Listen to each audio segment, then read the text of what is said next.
काँग्रेसचे खासदार बळवंत वानखेडे आपल्या सोबत आहेत। वानखेडे जी आपण बघू शकतोय सध्या आंदोलकांनी थेट संसदेला घेराव घातलाय। हे निश्चितच बरोबर आहे। संसदेत आम्ही आता संसदेमध्ये आहोत। बाहेर जे आहे ते बाहेर आम्ही पाहतो सगळं।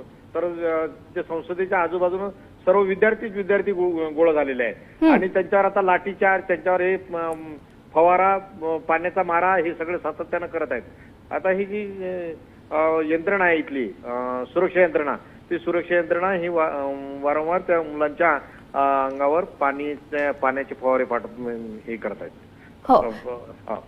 आणि खूप मोठा असंतोष वाढलेला आहे आणि खूप मोठी विद्यार्थी खूप मोठ्या संख्येने इथं आलेले आहेत।